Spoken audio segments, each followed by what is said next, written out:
Hi everybody and welcome back. This is another kit review that you find in my channel. There is several about the models that I have here in my studio where I build up my stuff, Right now I have the time to make several videos about this model.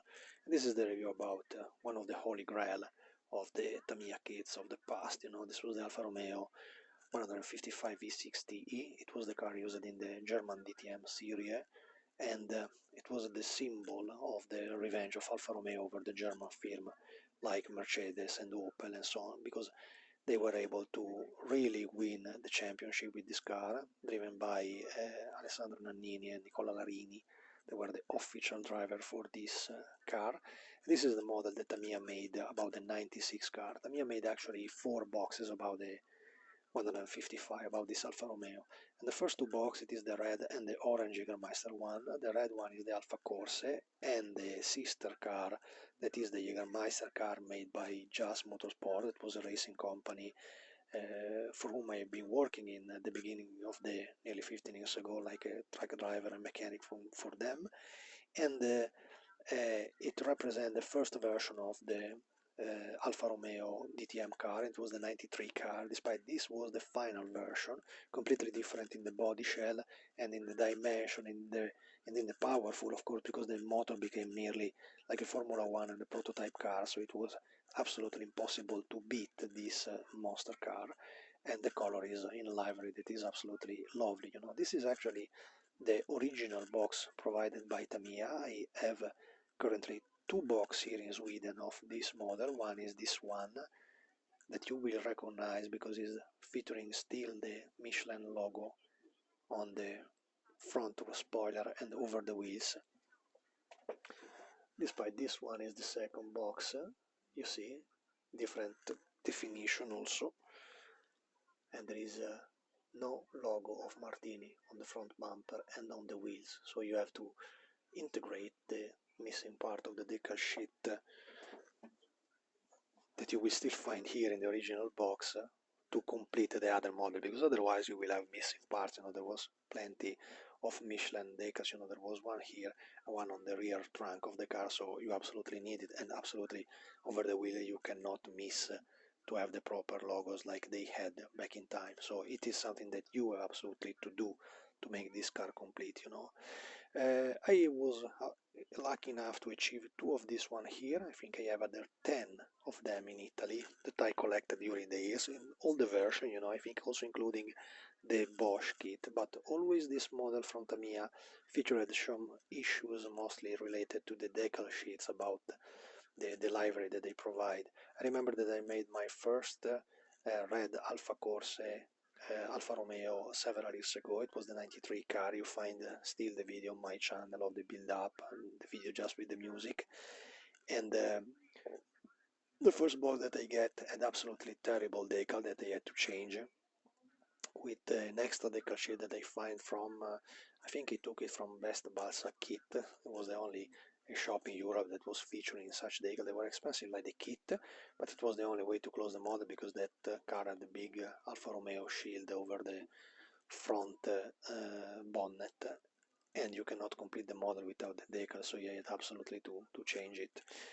And I also get the Jagermeister with the same identical issue, but Jagermeister is a little bit different because it's much less decal, much less specific decal. You can make it also with spare decals from other Jagermeister kit, as well as I will do here, because this model that I'm showing you right now here, it is not I don't have the idea to finish this model, this original one, in the Martini library. I want to finish that other one that I just showed you up there in the Martini library. That is the most recent reissue of the model. This because that decal sheet is provided by Cartograph, so the quality is absolutely superior than the original Tamiya one. Well, my tip is when you want to go for such kind of livery, instead of getting mad because all these model have the problem that this decal sheet will go cracking over the red part. You see, I closed it inside the plastic bag to try to save it from humidity and so on, but it was already a bit spotted on and dusted. You see, this is not made by me, this yellow spot, as you can see. And the main problem it is honestly that when you try to use this decal, 99% in all the models that I sold also when I had the shop. The problem was that the red part of the decal will go cracking and be a problem to apply over the model. So my simple tip is simply to cut away the red part and make a proper masking of the car. It's quite simple work, guys, because you see we're talking of straight lines. So it is not something that have to be curved or following some specific lines and liveries. It's enough that you cut it away, the red part, maybe saving just this one if you are not unsure about this strapped part that was part of the final livery on the rear bumper, you know.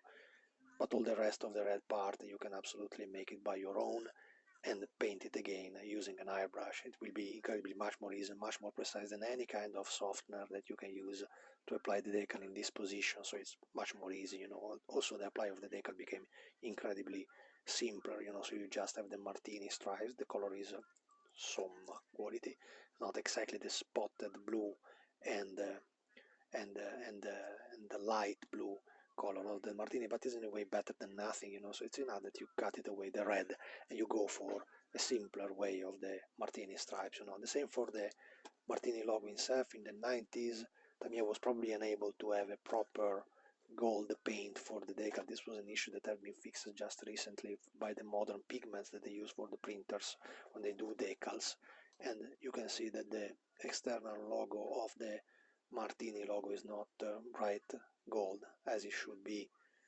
There is plenty of substitute about these martini logos around, so it's enough that you buy something recent about this, you know. For this purpose I just decided to save the decal sheet as you can see here, and I would like to, because I have two models of them, to go for a different version of the car that is actually the 1996 ETC Jagermeister car.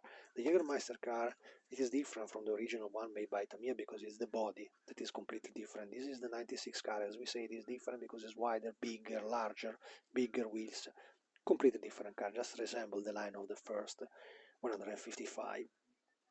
And this would be even a car produced by Just Motorsport and was driven by Bartels, and it's the Decker number 10, so it was the car racing the 96 ETC series, you know, completely orange with the Jagermeister logo. I have a collection of a thematic at home in Italy about the Jagermeister car, you know. I made the 966, I made the 934, I have RSR, I have a lot of Jagermeister. I love the Jagermeister color, that orange, bright orange over the race cars, you know.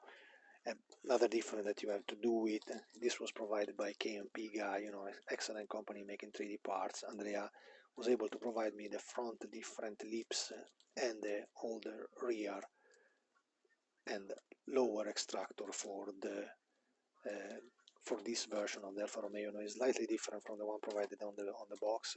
There was two channels. This is printed transparent, so I don't know if you can see clearly from the camera, but they have two lines of extractor, while this only had one line of extractor in one side, plus the fins that you will not find in this first edition of the model. You see, this is completely flat.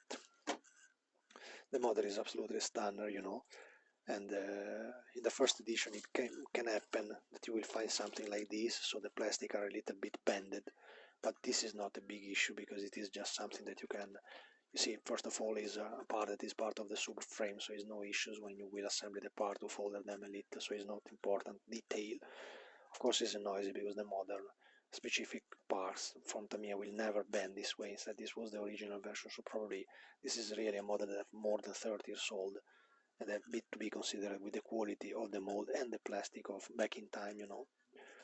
Body is absolutely excellent. This is an holy grail of the kit, you know. Really, when you find this, they always ask more and more money for this type of models because Tamiya is absolutely connected to the royalty of these models, you know. Back in time there was nearly no royalties at all, no rights at all written all over, you know. Instead, in the modern version you will find that, for example, Martini trademark license product, Alfa Romeo belong to Fiat Group, belonging to Ferrari, it's the same group. Michelin, probably they didn't find agreement with Michelin, so there was not the Michelin logo inside the box.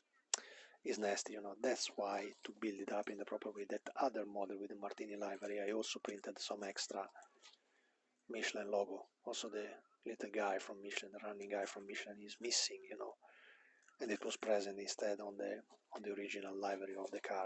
I think think it was on the rear bumper. Yeah, that is.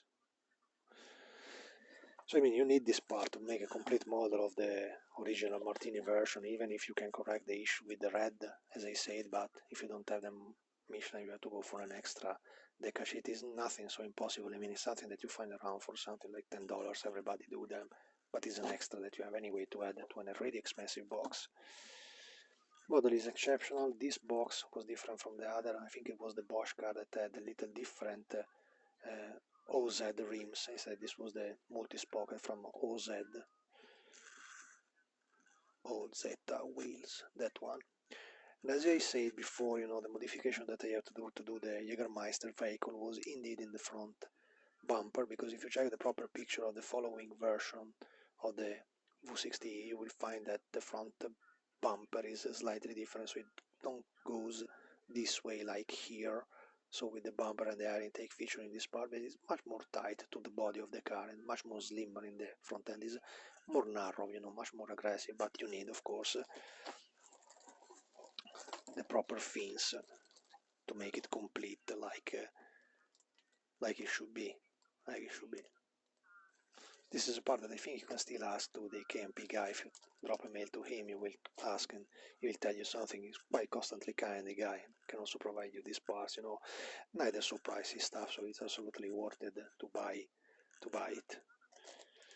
Full motor inside is what the heroical Tamiya kit with full details inside, so it's really a must to have in your own collection. I mean, this is really a model that also in the most infamous hands can turn out like a wonderful kit. There is not so much to do about that, you know. Once you fix the issue about the decal, as we said, you know, my tip is simple to, as I say it again and again, just substitute the white, maybe also if you can.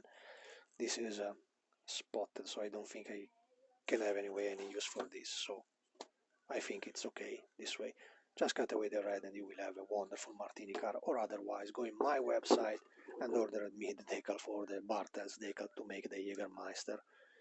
A Jägermeister or Jägertonic, depending from the race. I think at the Nürburgring this one was raced with Jägertonic version, but I love the Jägermeister car. That's it guys, thanks for watching and don't miss this one when it will be, if it will ever be reissued again in the future. Thanks for watching and see you in the next video.